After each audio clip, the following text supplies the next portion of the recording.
Um, it was very special, of course, even to audition for it. You know, I heard they wanted a housekeeper that they wanted the Mrs. Danvers, you know, from Rebecca, that kind of lady.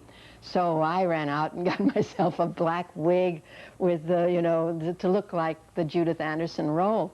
And I auditioned and I got the part and I was thrilled, and they said, stay with that wig. They wanted that look. But then the part was not written as a sinister Mrs. Danvers at all. It was written very down-home kind of local woman that had come from the town to work as a housekeeper, and it was a fun experience. And it started out live, you know. There were, and then even with the taping, they didn't like to retape, so there were moments when it was pretty hair-raising about getting through. Well, I had always had a thing for writing. I mean, when I was in acting class with Uta Hagen, and she'd say, because I'd write scenes for the class, and she'd say, why don't you write a play? And I always said I didn't have enough to say. You know, I censored myself. I wasn't Chekhov. And so I would write scenes occasionally, but I never did it professionally.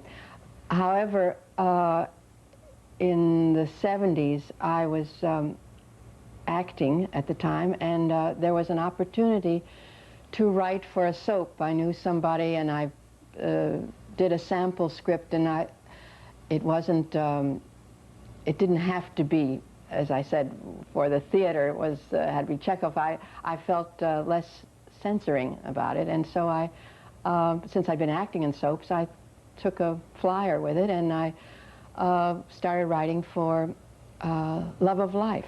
It was a half-hour show, and I was very happy with it because it was steady, and acting is not. But then I was writing Love of Life, and I got called to do an acting job on As the World Turns.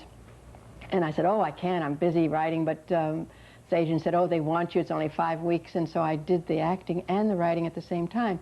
And the acting job, they liked me so much, they kept me on, and the writing job went off, so I was constantly juggling the two. And then when I got the one on All My Children, it was too heavy. I couldn't act because I was writing 5 one-hour shows every 4 weeks. There's just no time for acting. Well, of course, my feeling is that basic to all soap operas is the same thing as basic to the great plays, to fairy tales. There's royalty. Of course, in our country, we don't have royalty, so it's the rich and the powerful.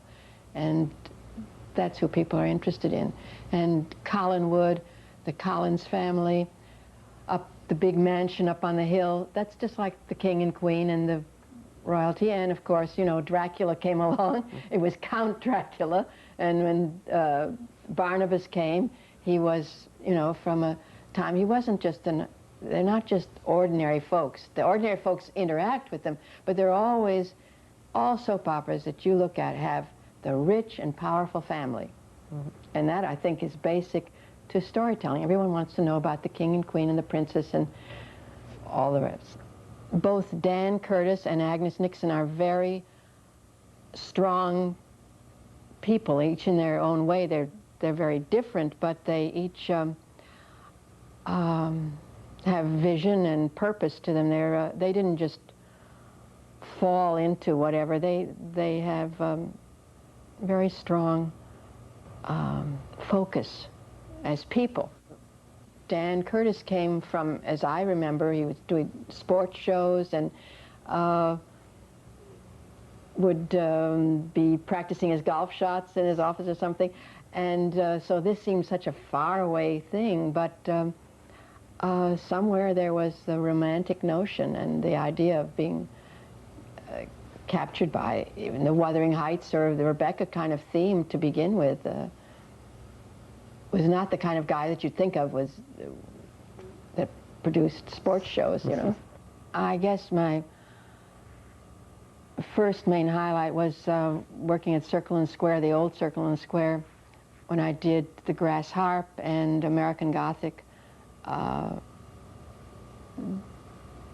That was in the early days of Off-Broadway, and it was a wonderful period in my life.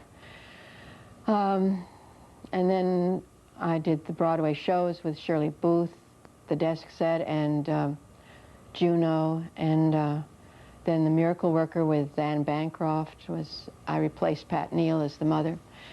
And I had a wonderful TV shot that was Ethan Frome with Julie Harris and Sterling Hayden. I played the wife, and I got wonderful reviews and so forth, but I've enjoyed working on the soaps. That's been a very special thing. Acting in them and writing for them has been a wonderful experience. I never think about to be remembered. It sounds like you're going in your grave or something. I'm planning to be out there and continue working. I'm going to try to do some more acting, but I'm definitely still in there.